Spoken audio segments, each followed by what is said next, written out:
Llegó Gina Ibarra acompañada de grandes especialistas, reconocidos conferencistas, profesionales de la salud y autores importantes. Entérate de todo lo que quieras saber sobre tus hijos con Gina Ibarra en Hablando de Mamá a Mamá. ¡Comenzamos! Hola, hola, ¿cómo están? Qué gusto saludarles, soy Gina Ibarra, momento de que hablemos de mamá, mamá y también a papá. Saludo a Angie Cabrera en la producción, a Isma, a Lalito, a Ivancito, también está aquí conmigo Regis y Marianita. Y están ustedes, cosa que les agradezco muchísimo. Vamos a tener muchas cosas en el programa el día de hoy, pero en este primer bloque vamos a platicar con Panterita, terapeuta y guía espiritual. Sandra Roche está aquí con nosotros. ¿Cómo estás? Muy feliz, muy contenta de estar aquí. Gracias por acompañarnos y vamos a hablar de cómo aprender a amarte más. Parece mentira, tendría que ser, pues, te tendrías que amar porque eres tú, pero a veces que no nos amamos lo suficiente. Totalmente. Y pensamos que sí, pero no. Nos Totalmente. ponemos en último lugar. Y es la relación más importante que tienes, la que tienes contigo mismo. Sí. Y no tienes idea de cuántas personas, la mayoría de las personas viven con una pésima relación consigo mismo. Hasta hablamos mal de nosotros mismos. Todo el tiempo. Ay, qué tonta, qué bruta. Soy una gorda. Y la voz más dura y el juez más crítico sí. es esa voz interna que tenemos. Sí, qué fuerte. Y es todo lo contrario. La primera relación, la más importante, lo que debería de ser la base, debería de ser nuestra relación con nosotros mismos. Deberían de enseñarlo en la primaria, de verdad. Porque cuando tienes este amor propio fuerte, no hay nada que te detenga. Por eso lo debemos de aprender en la casa, porque esa parte se aprende desde los padres. Pero decir, si tú no lo tienes, no puedes dar lo que no tienes. No puedes darlo, pero hay que enseñarle a nuestros hijos a Entonces, amarse. Paso uno, así como en el avión, cuando te dicen, primero póngase su mascarilla y luego a sus hijos, y esto sí hablo a todas las mamás y a todos los papás que nos están escuchando, tienen que aprender a trabajar, a amarse a sí mismos. Es bien importante, porque además tus hijos aprenden por imitación. Y esto es como un punto de quiebre, sobre todo en los papás, y decir, la relación que tú tienes contigo misma, contigo mismo, es la relación que van a tener sus hijos. Sí, es cierto. ¡Pum! Y entonces ahí te cae el 20 y dices, ay, no solamente lo hago por mí, sino también lo hago por ellos. ¿Por qué? Porque ellos están aprendiendo a amarse de la medida que tú te ames. Si, por ejemplo, y pasa muchísimo, sobre todo con las niñas, si yo estoy frente al espejo y digo, puta, qué gorda, o mira las arrugas, patas de gallo. Ay, qué horror, y me veo al espejo y me estoy agarrando los gordos y me estoy viendo todo eso, mi hija está observando eso, aunque no esté literalmente frente a mí viéndome, los niños observan y absorben todo. Y además lo que los decimos nosotros, porque vos te puedes decir yo, ay, qué gorda, o qué tonta, me equivoqué, o X, pero también le puedes decir a tu hijo, oye, qué gorda estás, o hija, no seas tonta, piensa, o sea, se le queda. Por eso la relación más importante es la tuya, porque cuando tú te amas lo suficiente y tienes una buena relación contigo mismo, no vas a tener una mala relación con tus hijos. Porque si tú te hablas bien, no les vas a hablar mal a ellos. Y cuando tú les dices a ellos, ay, es que mi gordita, mi chiquita, mi chaparrita, que parecen como cosas muy lindas. Mi prietita. Esa se va a volver su voz interna. Sí, claro. Esa se va a volver la forma en que ellos se hablan a sí mismos. Y yo creo que también es enseñarles a tratarse, porque cuando tu hijo te diga a lo mejor de, ay, soy un tonto, o soy un no sé qué, ay, no, háblate con, o sea, desde ahí tienes que poner un alto de por qué eres un tonto. Totalmente. Trátate con cariño, eres tal, eres inteligente, eres tal, nos equivocamos. O sea, que también aprendas a perdonarte y a saber que eres humano y que no todo va a estar bien, y no por eso te define como tonto. Pero lo haces con compasión y decir, ok, me equivoqué. Eso no significa que soy un tonto. Híjole, si yo transformo este error, esto en aprendizaje, entonces estoy avanzando. Y todos queremos ser exitosos, independientemente de la que sea nuestra definición del éxito. Pero esa es el diferenciador entre la gente que es realmente exitosa y la que no. La forma en que se hablan. No significa que no te equivoques, no significa que tengas suerte. Significa que me equivoco, pero logro ver el aprendizaje en el error. Pero puedo ver las oportunidades y me agradezco y al final me digo, hoy lo hiciste bien, soy mi porrista más grande, porque esa voz interna es la que construye tu día a día. Entonces, sí te invito a cambiar esa voz interna, a amarte mucho más. Y ese cambio, así ese clic que puedes hacer, es lo más importante. Primero, cáchate cuando te estás hablando mal. Así, aunque sea como algo repetitivo. Por ejemplo, yo me acuerdo mucho, antes de empezar todo este trabajo, se me caía algo y yo decía, ay, qué tonta. Me repetía qué tonta todo el tiempo. ¿Y te la crees? Y por supuesto que te la crees. Y el cerebro se lo cree. Y entonces, por supuesto, eso te afecta en tu autoestima. Y además, si lo hablas en voz alta, la demás gente va a decir, pues sí, sí es tonta. Sí, ella misma se dice tonta. Y o tú sí, mismo. Sí es tonta. Qué tú floja, te qué lo grabas. irresponsable, soy impuntual. pues es impuntual. Exacto. Te compran la etiqueta y te la compran los demás. Entonces, primero identifica esas etiquetas, justo como dices, que me estoy poniendo a mí mismo, a mí misma. Segundo, detente. Y cuando te caches a ti mismo haciendo esto, ten compasión y cámbialo. Y usar la voz es muy poderosa energéticamente. Si yo me caché y me dije, ay, qué tonta. Ay, no soy tonta, estaba un poco distraída. Ay, no, se me cayó, Sí, es no normal. pasa Y nada. empiezo a hablarme, y este es un tip maravilloso. Si tú sabes que tu hijo o tu hija de veras tiene un problema de autoestima y se siente mal consigo mismo, ¿le hablarías y se lo reforzarías diciéndole eres tonto, eres gordo, eres menso? No, para nada. Lo hablarías con amor y le dirías, no es cierto, amor. Solamente no estabas viendo, no pasa nada. Entonces, hoy te invito a que empieces a hablarte de esa manera y que tú seas esa mamá de ti mismo, ese papá de ti mismo, que con ese amor, que con esa compasión, que con esa paciencia, pero sobre todo aquí la palabra compasión, no lástima, sino compasión, decirte, amor, lo estás intentando y estás haciendo lo mejor que puedes. Si eso se lo dices a tus hijos, ¿por qué no te lo dices a ti? Porque nos falta amor propio. Y eso es algo que tenemos que cambiar. Yo de veras creo que si cambiamos el amor propio, solamente eso en todos, el mundo cambiaría. Y además no permites que los demás te hablen así. Porque cuando me amo pongo límites sanos. Pongo límites. Claro. Y entonces si llega alguien y te dice eres una tonta o eres un flojo, no, espérame. Eso no lo soy yo, ¿no? Exacto. Eso es lo que tú crees, eso es tuyo, no es mío. Eso es tuyo, no es mío, y entonces no me la creo. Pero cuando tengo una autoestima mala me dicen tonta, híjoles, que sí me equivoqué. Que está terrible porque en las redes sociales a veces la gente dice cosas. Y si tú no te amas, permites que te entre basura. Y te entra muchísimo y permites creértela. Y entonces estás permitiendo que la opinión de alguien que ni siquiera sabes quién es, o a lo mejor sí sabes, defina cómo te sientes tú por ti mismo. Imagínate, le das el poder. Le estás dando el poder a alguien y cuando realmente el poder es tuyo. Entonces, si hay algo que puedas cambiar en tu vida, una sola cosa, si yo de veras creo que mi granito de arena, que si el mundo pudiera cambiar una sola cosa sería cómo me amo a mí mismo, el mundo cambiaría. El mundo cambiaría. No, bueno, ¿hay algún tipo, algo como para amarte así rápido que nos digas como que justo qué hacer? Eso. El primero es identifica qué es lo que me digo, luego cámbialo a positivo para detenerte y decírtelo cada vez en positivo. Y aquí es un ejercicio que a mí me encanta. Y este es un trato que vas a hacer contigo mismo, un reto. Cada que te veas en un espejo o que pases por una superficie brillante, te vas a decir lo positivo de aquello que te dice siempre negativo. Por ejemplo, y al principio te vas a sentir tonto o tonta, o te va a dar risa, vas a decir, esto es una burrada. Pero conforme más lo hagas, te juro, te prometo, te doy mi palabra de honor que puede transformarte. Que te hables bonito. Que te digas una cosa bonita. Si, por ejemplo, yo me decía, ay, qué tonta soy, primero lo identifico, lo detengo y lo cambio. ¿Cómo me diría algo positivo? ¿Sabes qué, Sandra? Lo estás haciendo bien. Y entonces, cada que me veo en un espejo, me digo, lo estás haciendo bien. Cada que paso por una ventana, una superficie reflejante, me digo, lo estás haciendo bien. Que sí es cierto. Yo creo que todos tendríamos que recapacitar de todas las cosas buenas que hacemos en el día, porque hay muchas. Lo que pasa es que a veces es como que la mosca o el punto en la hoja. Te centras en lo que hiciste mal, en lo que te equivocaste, en lo que contestaste o no contestaste. O sea, ¿sabes?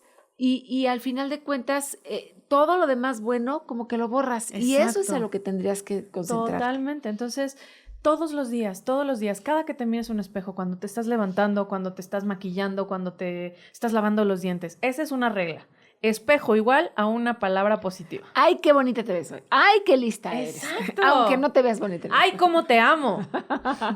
Eres lo máximo, lo estás haciendo bien. Oye, pero no nada más es de palabra. Yo creo que amarnos es cuidarnos. Y cuidarnos es ir al médico, hacerte tus chequeos, es comer sano, es hacer ejercicio, es alimentar tu pensamiento con cosas positivas. Porque no, sí es decir, me amo, me quiero y hablarlo y programarte neurolingüísticamente, pero también pasar a la acción. Claro, totalmente. Porque si yo digo me amo y a lo mejor llevo 3 años de no ir a hacerme una revisión médica y o como y además fatal todos los días. Exactamente, y además me hago daño tomando cosas que me perjudican. O estoy en relaciones tóxicas. O no cuido mis pensamientos, pues de nada te sirve esa parada en el espejo. Totalmente. Pero siempre hay un momento donde puedes empezar. Siempre tienes la oportunidad de empezar de nuevo y que esta sea tu invitación para hacerlo bien. Sí. Y recuerda, y esto nos pasa mucho como mamás, como papás, tú primero. Si tú no estás bien, nada lo va a estar.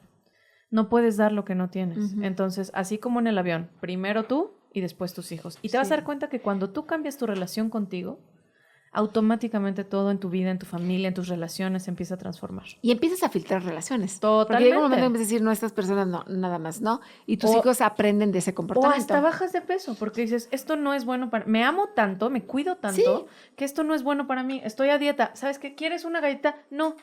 ¿Por qué? Porque me amo. Y no es porque estoy a dieta, pero porque me amo y porque yo me pongo primero y porque yo quiero estar bien. Cuando no te pones primero, cuando te pones, yo creo que agarras basura hasta de lo que sea, ¿no? De todo, en relaciones, en comida, en lo que veo, en todo. Sí, te boicoteas. ¿Dónde te encontramos? En todas las redes sociales me pueden encontrar como Sandra Elisa Roch. Gracias, Sandra Elisa Roch. Vamos a una pausa comercial y regresamos. Hablando de mamá a mamá y también a papá. En esta época del año con menos luz solar y menor actividad física al aire libre, es común sentir tristeza, cansancio o ansiedad. Esto se conoce como depresión invernal o trastorno afectivo estacional y suele mejorar en primavera. La luz natural es clave. Abre cortinas, ventila la casa y sal a caminar por las mañanas. Observe el estado de ánimo de tus hijos porque ellos también pueden verse afectados. Soy Gina Ibarra y te hablo de mamá a mamá. Ya estamos de regreso con ustedes, estamos transmitiendo en vivo y entramos en este jueves ochentero con la canción de Yuri que se llama Hola. Y bueno, pues déjenme presentarles a mi invitada. Vamos a hablar de las muelas del juicio y de sus complicaciones. Uno pensaría, las muelas del juicio, no, hombre, las muelas del juicio, si no te las saca algún expertazo, te puedes morir. Y es real, no les estoy mintiendo, por una infección que se le puede dar. Tengo aquí una buenaza, la verdad es que es muy buena cirujano maxilofacial, porque es quien te debe de sacar las muelas del juicio, no cualquier dentista. La doctora Mónica Costa. ¿Cómo estás, Moni? ¿Qué tal, Gina? Buenos días. Muchísimas gracias por invitarme y muchos buenos días a tu público. Pues sí, justamente bien dicho, las muelas del juicio son todo un tema.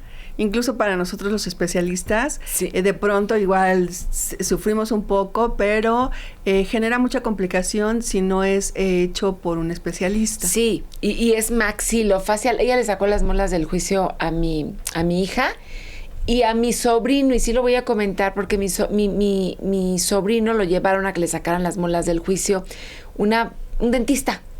Pues no, se estaba muriendo. Y muriendo es tal cual. Me habla mi cuñada y me dice, oye, ¿qué hago? Tiene una bola acá, está supurante, está con saliva, está mal.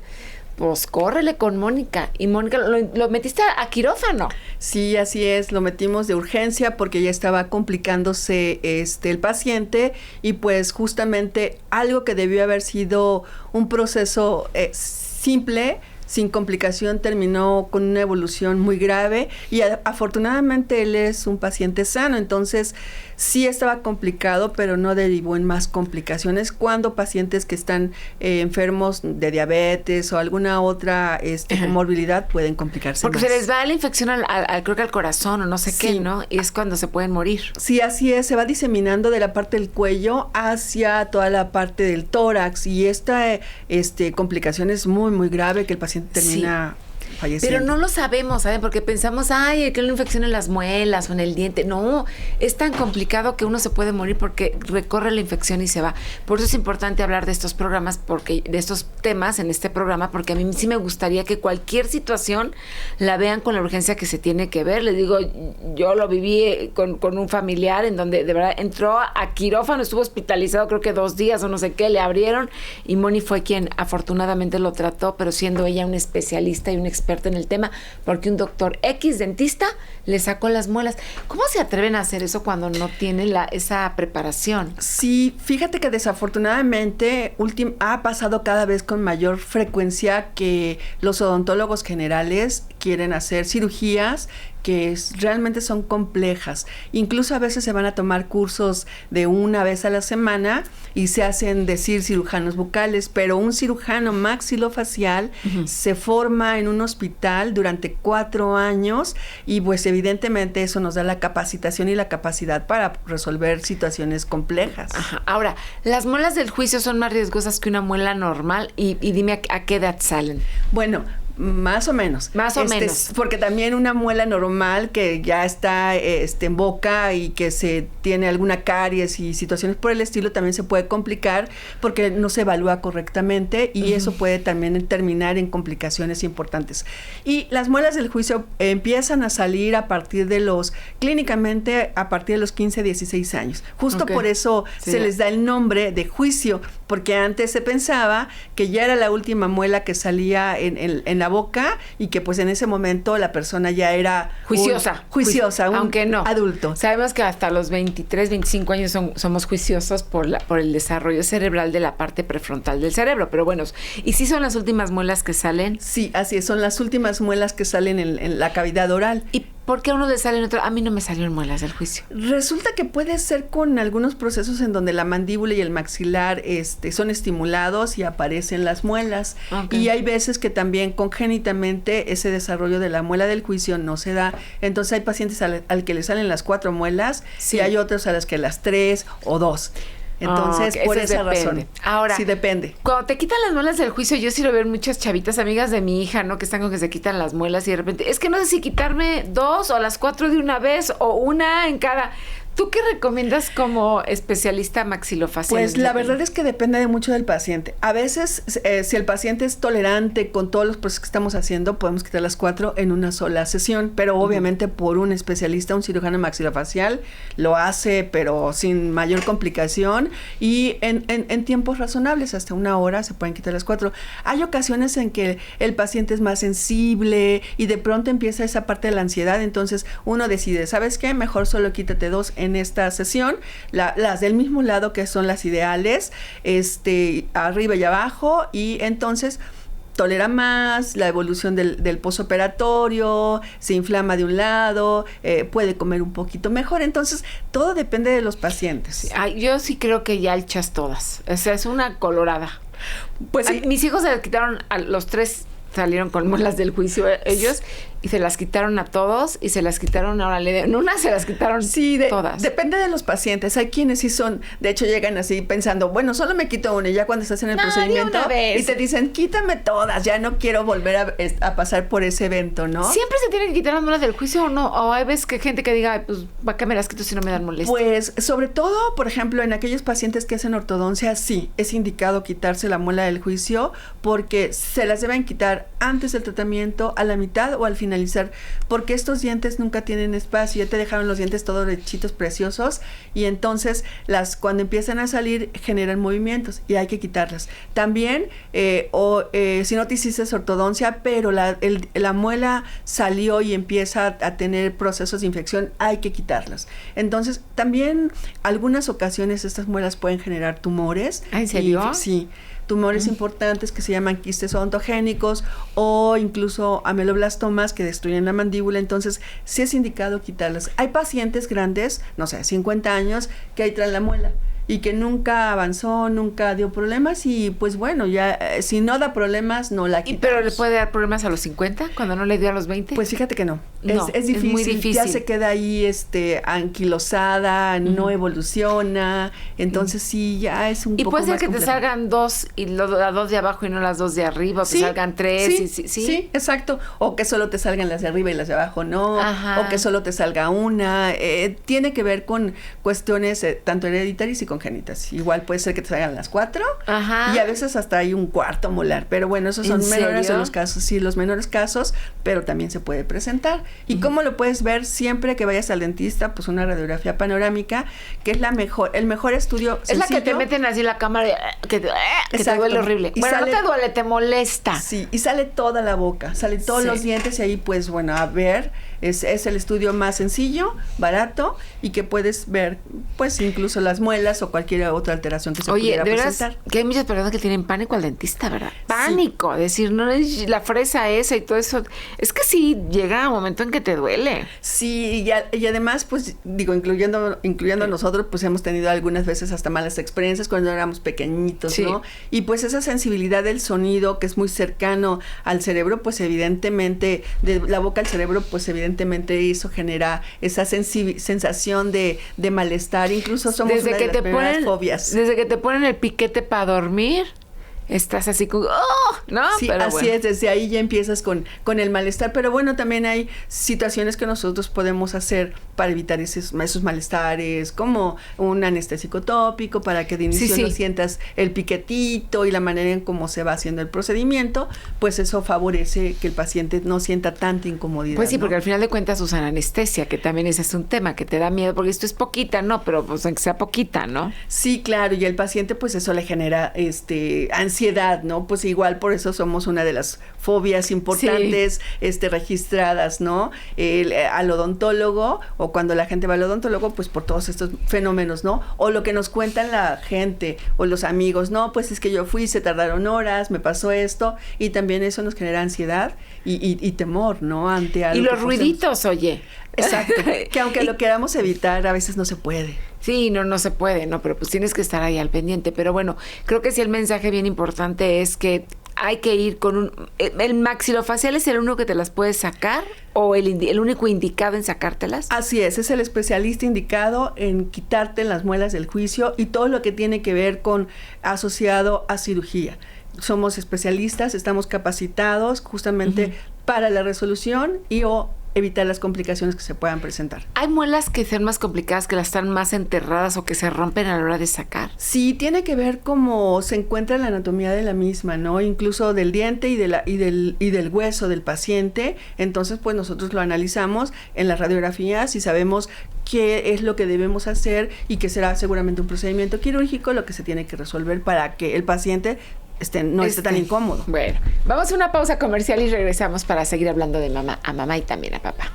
Hablando de mamá a mamá y también a papá. En México, romper piñatas en las posadas es una tradición con profundo significado. La piñata original tiene 7 picos que representan los 7 pecados capitales. Al romperla con los ojos vendados, se simboliza la fe que vence las tentaciones de la vida y los dulces y fruta que caen representan las bendiciones del cielo. Hablar con tus hijos sobre estas tradiciones fortalece la identidad cultural. Soy Gina Ibarra y te hablo de mamá a mamá.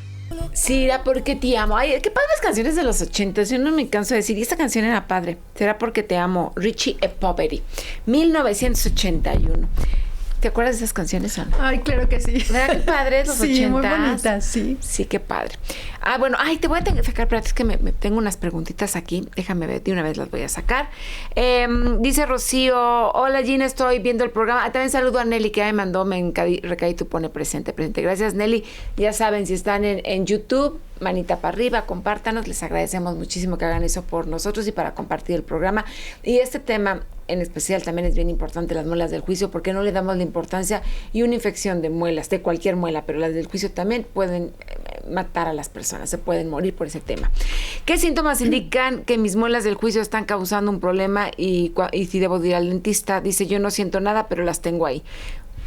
Bueno, si... Tiene 29 años ya, 29 años. Ok, si tú empiezas a tener, ves que clínicamente abres la boca y se empieza a ver la puntita de la muela y empiezas a hacer acúmulo de alimento, porque aunque te laves súper bien, esa es una zona muy complicada de lavar, es un síntoma que te está hablando de que puede tener una complicación tu muela. Entonces, en ese momento, lo mejor es tomarte una radiografía panorámica y solicitar la visita con un maxilofacial para que pueda evaluarte y determinar si es conveniente quitarla, que tal vez si ya te está dando dolor o malestar constante, hay que quitarla. Hay que quitarla. A mucha gente le tiene miedo, y aquí me está poniendo Lucía, dice, ¿qué relación hay entre las muelas del juicio y los dolores de cabeza o de oído? ¿Hay una relación? Bueno, no es que haya una relación como tal, pero tal vez puede ser un factor para que estés desarrollando un problema que se llama disfunción temporomandibular o alteración de la articulación. Las muelas superiores, las del juicio, son las que están haciendo una compresión cada vez que abres y cierras la boca. Entonces sí hay una relación en ese sentido. Las de abajo no te van a provocar problema para la articulación y el dolor de cabeza, pero sí las superiores. Entonces sí sería bueno que te revisaran. Oye, me quedé pensando y ahorita digo, aquí hay una llamada con relación a lo que tú dijiste, que para hacerte la ortodoncia te tienen que quitar las muelas del juicio. Alguna vez uno de mis hijos, antes de la ortodoncia, antes de conocer a Mone, fui a que le hicieran ortodoncia, y un médico dijo que le tenían que quitar un diente para el espacio, pero era un diente sano, no eran las muelas del juicio, era un buen diente. Y yo dije, ¿pero por qué le van a quitar un diente que está bien para los espacios. Cambié de doctor. Bueno, a veces los ortodoncistas, y es también igual una recomendación, si ustedes acuden a un ortodoncista, que lo más importante es que veamos las cédulas. También igual en la ortodoncia hay quien hace cursitos, pero no son ortodoncistas certificados ni titulados. Entonces, de pronto puede ser que sea una valoración de ese tipo con una persona que no tiene la capacitación adecuada y quitar dientes que no deben de ser. Es lo más fácil y ya los recorren. Pero un ortodoncista te hace toda una serie de estudios para determinar cuál es la situación de la posición de tus dientes, y en función de eso ya te plantea qué hacer o qué no hacer. Cambiamos de médico y el otro médico no le quitó el diente, pero este era para moverle, y decía yo, pero si es un diente bueno, que está bien pegado y todo, como que ¿por qué? No hablo de las muelas del juicio, que esa sí me queda claro. Era un diente, el de aquí, dije yo, ay no, que le van a estar quitando un diente, y dije que no. Sí, mejor que lo valore un ortodoncista. Fuimos con otro, y se supone que será bueno, pero dije yo no. Patricia justamente dice eso, que si siempre es necesario extraer las muelas del juicio, porque a su hija le quieren hacer ortodoncia, pero le da pánico que le quiten las muelas del juicio. Entonces, que no le hacen ortodoncia por eso. Bueno, primero hay que hacer una evaluación. Si se va a hacer ortodoncia y las muelas están ahí, sí es importante que lo valore un cirujano maxilofacial junto con el ortodoncista, porque al final del día, si se mueven los dientes para alinearlos y ponerlos así todos bonitos, y están las muelas del juicio, hay que quitarlas. Como decía, al inicio, a la mitad del tratamiento o al finalizarla. No hay más, porque van a mover los dientes y van a dar problemas. A ver, dice María, tengo una duda. Están hablando de que las muelas del juicio, si se complican, pueden tener problemas en el corazón. ¿Por qué?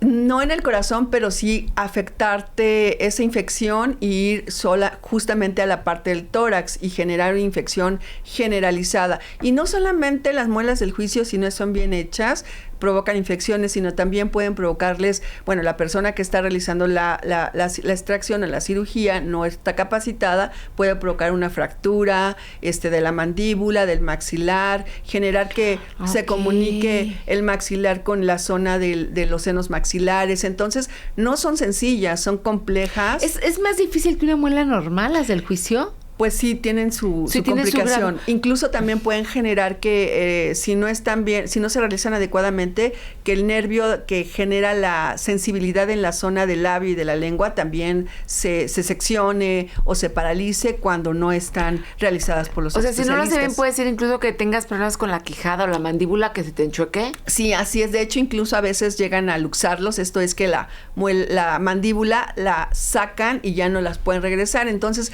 tiene sus complicaciones. ¡Qué dolor! Saca la mandíbula para acomodártela. Sí, hay que regresarla a la posición, pero justo por eso lo tiene que hacer un especialista, un cirujano maxilofacial certificado. También digo, tener la certificación no es cualquier cosa en nuestra especialidad. No, me imagino que no. ¿Y hay muchos en México? Pues no somos tantos. ¿No son tantos? No, justo pues no es una especialidad que tenga tantos especialistas, no somos pues un grupo pequeño. Ajá, ¿como de cuántos?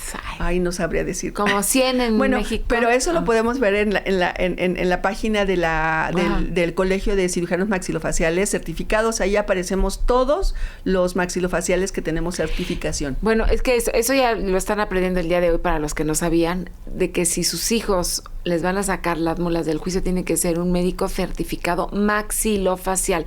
Hay muchas clínicas en los centros comerciales que son dentistas y que tienen muelitas ahí, que se ven bonitas, y a lo mejor para ciertas limpiezas, tratamientos, para aparatos de ortodoncia funciona, pero para sacarte una muela siempre pregunten si es un maxilofacial, y si no, busquen a Mónica o a cualquier médico que esté registrado y que tenga esta certificación como médico maxilofacial, porque sí son complicadas las muelas del juicio. Sí, así es, son complejas, entonces hay que reducir en toda medida riesgos, y pues no tiene por qué el paciente complicarse cuando va con los especialistas. Alejandro pregunta que si una muela del juicio se infecta, ¿puede infectar a los demás dientes? No. O sea, la infección no se va para allá. No se corre hacia las otras muelas, pero sí a los tejidos blandos, hacia las partes que están asociadas a la zona de las muelas del juicio. Ernesto dice que a su hijo le van a sacar las muelas del juicio y que justamente tiene dudas sobre la recuperación y cuáles son los cuidados.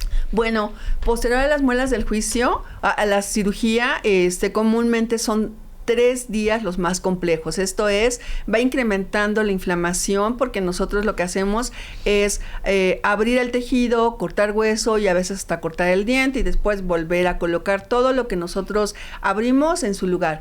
Y la recuperación va de 3 a 4 días, la inflamación empieza a incrementar conforme pasan las horas y lo mejor es obviamente tener reposo, las medidas como el frío, en las primeras 2 días, el tercer día ya colocamos calor, el cambio de la dieta, no succionar, situaciones que van a ayudar al paciente a que tenga una menor grado de inflamación y un mejor confort, aunque la inflamación pues está dada por cuestiones inmunitarias en cada paciente. Hay quienes no se inflaman casi nada y hay quienes se inflaman mucho, entonces estas medidas favorecen a que esa inflamación pues no sea tan importante para que el paciente pueda tener medidas adecuadas de higiene y no la pase tan mal, y también así como los analgésicos y antiinflamatorios y los antibióticos que nosotros comúnmente recomendamos una vez después de hecha la cirugía. Imagino que no se pueden pasar el cepillo de diente así porque les cosen, ¿no? Las quitan y cosen. Así es. Hay que suturar la zona donde nosotros realizamos los colgajos o bajamos el tejido para poder exponer el diente y poder extraerlo. Y pues bueno, básicamente son medidas locales en donde hay que lavar la zona con algún antiséptico especial que comúnmente recomendamos para que no proliferen las bacterias y la zona esté limpio. Cambio también como de la dieta más suavecita, sin semillas, sin cosas duras. La nieve que les encanta cuando la nieve pero tiene que ser nieve de limón. De limón, porque si le pones que si de fresa y tiene cositas o de guayaba, imagínate las que se pegan ahí, ¿no? Así es, las semillas se meten y pueden complicar el posoperatorio. Bueno, pues es que qué tema tan importante, Moni, qué tema tan importante para tener información sobre esto, porque al final de cuentas yo creo que a la mayoría de las personas les quitan las muelas del juicio. Somos pocos a los que no nos salieron, ¿no? Porque a mí sí me hicieron ortodoncia en su momento, hace muchos años, y pues nunca me salieron las muelas del juicio, nunca las necesité.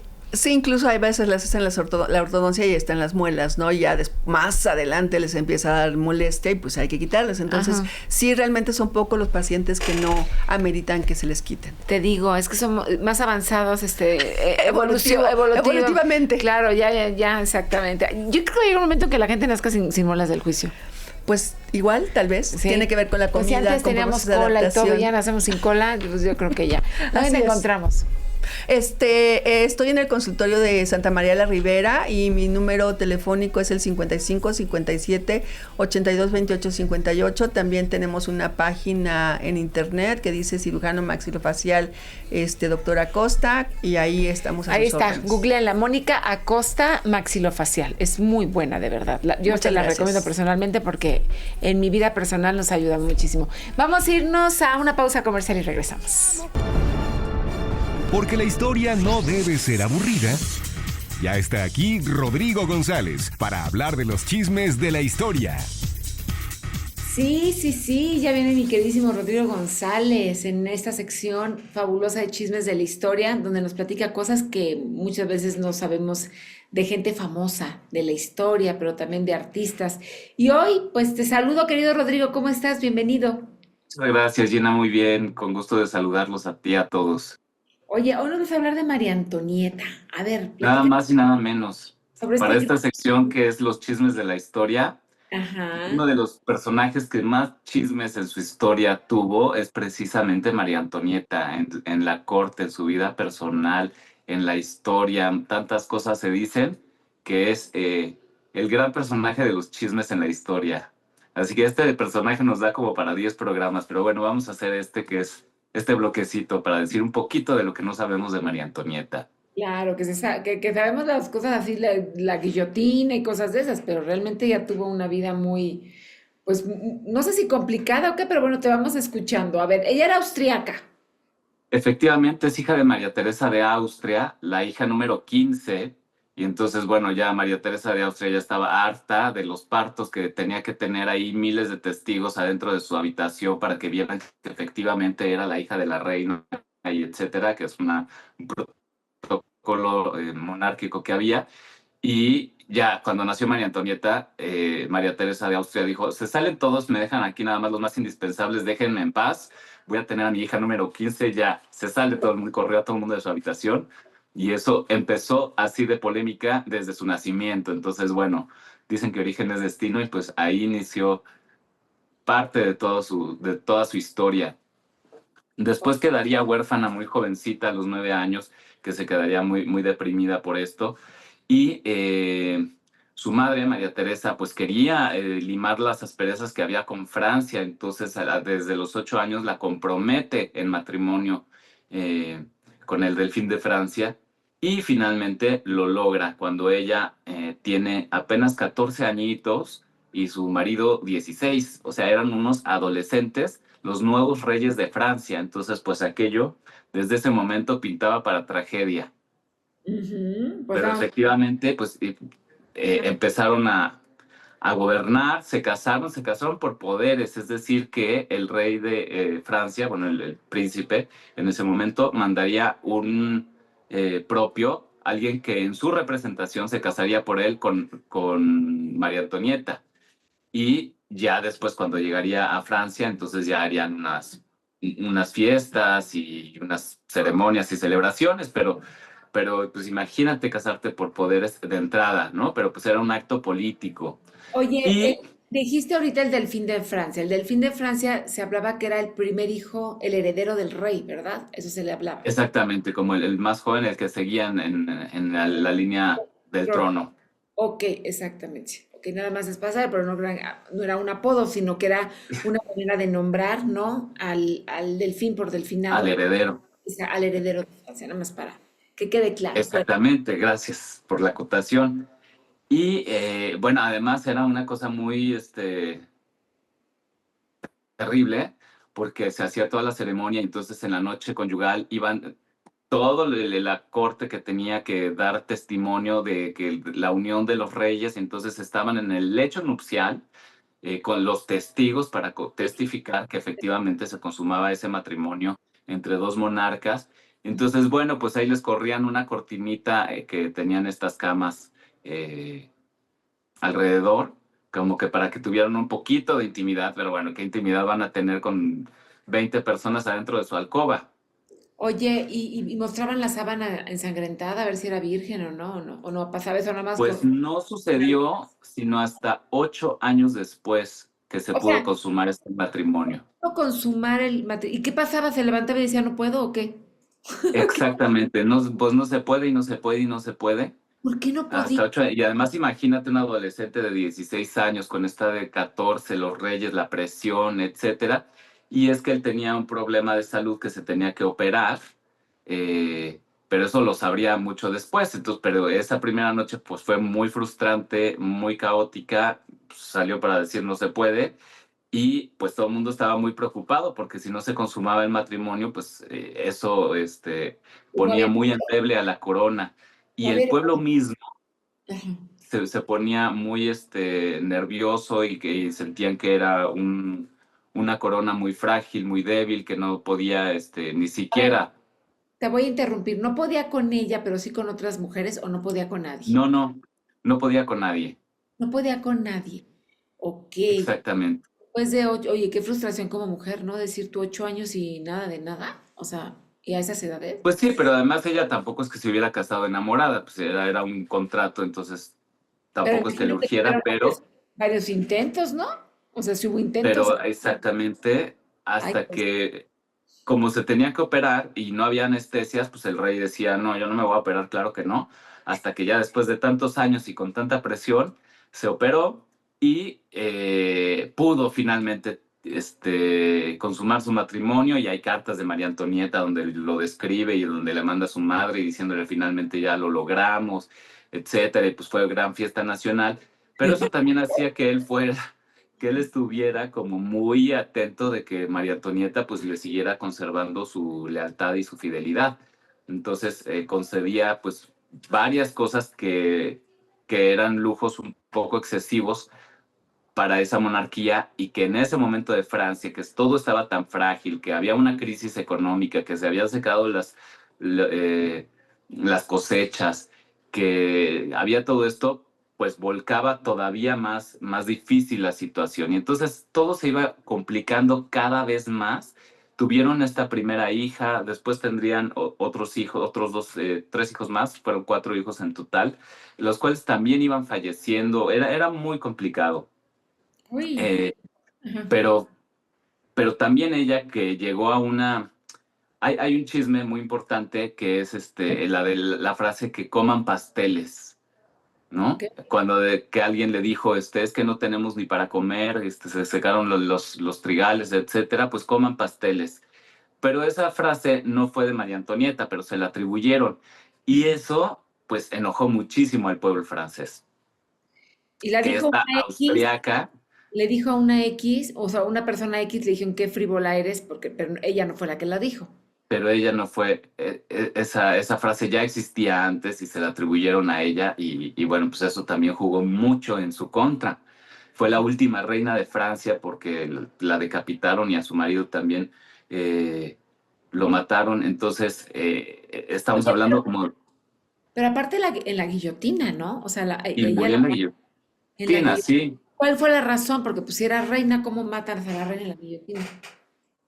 Sí, porque ellos trataron de huir cuando las cosas se pusieron muy difíciles, cuando el pueblo se empezó a levantar precisamente con la Revolución Francesa, que lo vemos en obras maravillosas como de Victor Hugo y etcétera, cómo van pues el pueblo enardeciéndose y buscando pues una república y no una monarquía. Y entonces ahí inicia el gran cambio del siglo XVIII y siglo XIX después. Entonces, toda la monarquía empieza a huir cuando se empiezan a poner las cosas muy difíciles. Ellos también intentan huir.